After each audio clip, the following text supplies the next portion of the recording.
हाय, कशा आहात? मस्त मजेत ना? वाजलेले आहेत संध्याकाळचे 7:30 वाजलेले आहेत. व्हिडिओची सुरुवात आपण आज ब्लॉगची सुरुवात आपण इथून करत आहोत. आज 2-3 दिवस ब्लॉग आले नाहीत तुम्हाला, त्याच्याबद्दल खरंच सॉरी. शॉर्टमध्ये येत आहेत, लॉंगमध्ये करायला तेवढा टाईम नाही भेटत आहे आदर्श बाबूमुळे. सो सगळ्यांना सॉरी.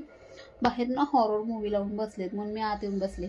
टेन्शन नको, मला आवडत नाही हॉरर मूवी बघायला, अजिबात भीती वाटते मला, म्हणून मी काय बघितलेलं नाही, बाहेर लावून बसल्या.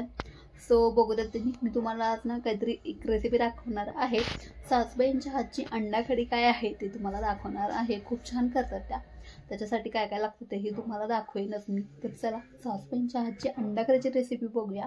खूप छान करतात त्या. असं काहीतरी असलं, अंडा कढी असू दे किंवा मटण असू दे, ताच करतात, मी नाही करत. माझ्याकडे फक्त मच्छी एखाद्या वेळी सांगते तर मच्छी फ्राय करायला सांगतात त्या.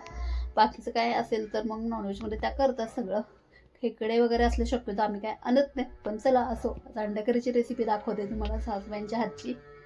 माझ्या काय म्हणतात वॉइस ओव्हरमध्ये तुम्हाला थोडासा टीव्हीचा आवाज येईल, कारण बाहेर पिक्चर बघत असलेले आहेत.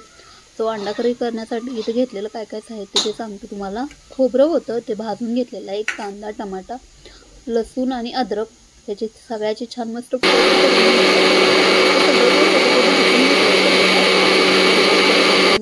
तुम्हाला मगाशी मी दाखवलं होतं.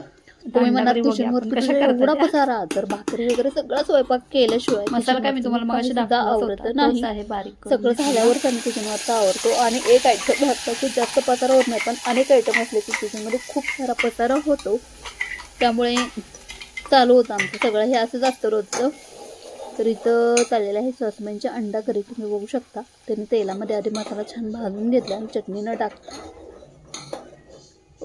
इकडे मुळा पण त्या करत होत्या. मुळ्याला वेळ लागतोय म्हणून तोपर्यंत म्हणल्या ह्याला फोडणी देऊन घेतो मी, कारण मुळा भाजायला थोडा वेळ लागतोय म्हणल्या त्या. ठीक आहे म्हणलं, तोपर्यंत इकडे हे करून घ्या. हाय ग, मला दम लागतोय थोडा थोडा, तर अद्रकच्या बाबूच्या वासाने थोडीशी सर्दी झाल्यासारखी मला वाटायला लागलेली आहे. हो हाय ग, इथे बघू शकता मुळा. आणि हा किचनवरचा आमचा पसारा, जो तुमच्याही किचनवरती स्वयंपाक करताना होत असेल. प्रत्येकाच्याच किचनवरती होतो थोडा. स्वयंपाक करताना कुणाच्या किचनवर पसारा होत नाही असं कधी झालेलंच नाही आहे की स्वयंपाक करताना किचनवर पसारा झालेला नाही आहे. भरपूर पसारा होतो, कारण जसं आमच्या घरात एक आयटम आहे, 3-4 आयटम करावे लागत असणार, तसं प्रत्येकाच्या घरी 1 नाही 2 आयटम तरी करावेच लागतात. आमटी भात हे डेलीचं ठरलेलं असतं. आमटी भात, भाजी भाकरी किंवा भाजी चपाती, डेलीचे 4 आयटम तर हे ठरलेले असतात. त्याच्यामुळे एवढा सगळा पसारा होतो. त्यानंतर ह्या सासूबाईंनी टाकलेले चटणी, मीठ, तुम्ही लाल तिखट सुद्धा टाकू शकता. तर सध्या तरी आम्ही काय म्हणतात, जे आपण घरगुती चटणी करतो तीच टाकलेली आहे. तो सगळं आता हे तेला छान मस्त फ्राय करून घेतील त्या. त्यांचा वॉइस ओव्हर का दिला नाही, तर त्या म्हणल्या नको आजच्या दिवस, म्हणून नाही दिला मी वॉइस ओव्हर. हो, किती छान मस्त तडतड तडतड उडायला लागलेला आहे, बघू शकता. तोपर्यंत मसाल्याचा तडतड छान उडत नाही, तोपर्यंत तो भाजला नाही असं त्या म्हणत होत्या. बघू शकता, थोड्या वेळ आता चटणी टाकून आणि मसाला भाजून घेतील त्या. इकडं मुळा बघा किती उशीर त्याला, इकडं अंडा करी झाली तरी तो मुळा अजून म्हणजे काय म्हणतात बाजूला होत्या, कारण त्याला लयच वेळ लागतो. त्यानंतर मग अंड्याला त्याने कट मारून घेतल्या. तेलात छान मस्त अंडी फ्राय करून घेते आपल्या मसाल्यात आणि ह्याच्यात.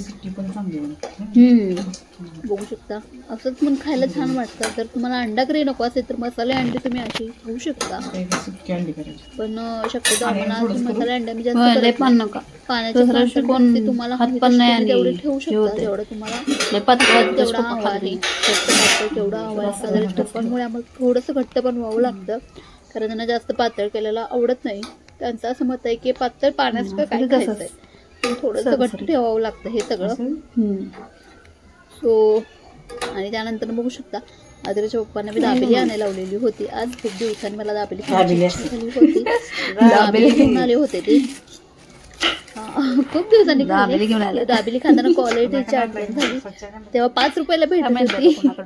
तिथे बघू शकता अंडा करी तयार आहे आपली. अंडा करीला छान मस्त उकळी आलेली आहे. तयार आहे आपली अंडा करी. त्यानंतर ना बाकी कोण खाऊ ना खाऊ, मी आणि आमच्या सासूबाईने तर छान मस्त दाबेली खाल्लेली आहे. खूप दिवसांनी मी खरं तर दाबेली खाल्ली होती. इकडे ना मी आज थोडं गणपतीची साफसफाई म्हणून पसारा काढला होता. वरचा सगळा पसारा काढला, झाडून वगैरे घेतलं आणि परत थोडंसं ठेवून दिलं. थोडंच करणार आहे, एका दिवसात सगळं काय मला करणं पॉसिबल नाही होणार. सो ही जी भांडी आहेत ती घासायची आहेत. त्यानंतरनं डबा पडला खुर्चीवरती आणि खुर्चीची हालत बघू शकता. तिथे मला थोडंसं आवरायचं बाकी आहे, त्यामुळे याची भाजी करत होत्या. म्हणजे तुम्ही करून घ्या, मग माझं आवडतं नाही. तोपर्यंत आत्रेश बाबूला भरवून घेते. आत्रेश बाबूला अंडं चारणार आहे. भरपूर दिवस झाले जरा अंडं चारलं नाही, आता अंडं चारणार आहोत. तुम्ही म्हणत असाल की व्हिडिओमध्ये सगळं साफते कसं करतात दिसतं सगळ्या साफण्याची रेसिपी कशा दाखवते, तर नाही. मुळ्याची भाजी जी आहे किंवा मांडाकडे सासू खूप छान करतात. त्यात दोन्ही असू दे त्या छान करतात. ते त्यांना जमत नाही ते मला सांगतात. कालचीच गोष्ट आहे. काल वांग्याची आमटी केली होती आम्ही. व्हिडिओचा काय म्हणतात, मी मध्येच व्हिडिओ पुश केला. आदर्श बाबा गडबड करत होते, चल त्याला भरव, त्याला भूक लागले. सो पुढे आपण कंटिन्यू करूया. तुम्ही असं म्हणत असेल की फक्त सासूबाईच कशा दिसतात सगळं करताना, तू काय करतेस की नाही, तर असं काय नाही. आम्ही दोघी मिळून सगळा स्वयंपाक बनवतो. एखादी रेसिपी जर त्यांना येत नसेल तर त्या मला सांगतात, हे तू कर, मला हे जमत नाही म्हणून. कालचीच गोष्ट घ्या, मंगळवरण्याची आमटी, त्या म्हणजे मला जमत नाही, तू कर. काल मी ती केली होती. सो असं काय म्हणतात, जे ज्याला येतं ते आम्ही करतो.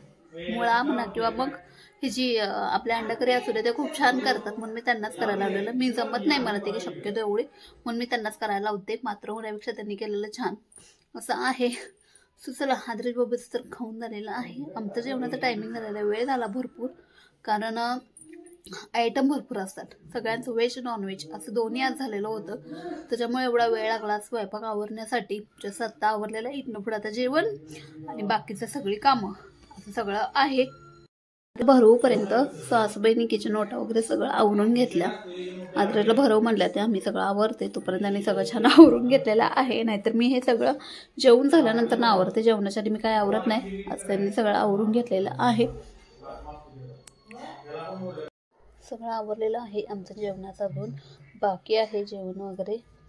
आज काय म्हणतात, तेलांना ना अशी काय वेगळीच केस झाली होते, तर मी लय तेल लावलं केसांना, चंपी केल्या आणि केस पाठीमागे बघू शकता मी आंबाडा टाईप बांधून टाकलेले आहेत.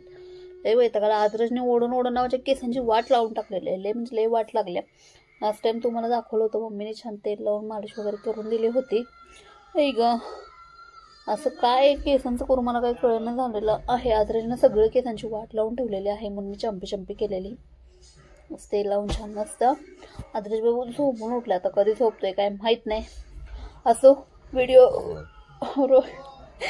रोजच्या रोज काय येत नाही तुम्हाला, तर आदरेश बाबूला अजून थोडंसं बरं वाटत नाही आहे. त्याच्याकडे जास्त लक्ष देणं गरजेचं आहे. नाक अजून थोडं कळतंय. सो त्याच्यामुळे त्याच्या नादात मला बाकीचं काय म्हणतात करायला भेटत नाही. काय तर करायचं म्हणलं की मग हे असं झालं, तिथंच झालं, इथंच थांबा, तिथेच बघा. आत्ताचीच गोष्ट काय तुम्ही, आता मी बघितलं, मी आता व्हिडिओ करताना मध्येच त्यांनी बोलवून घेतलीत मला, असं काहीतरी होतं.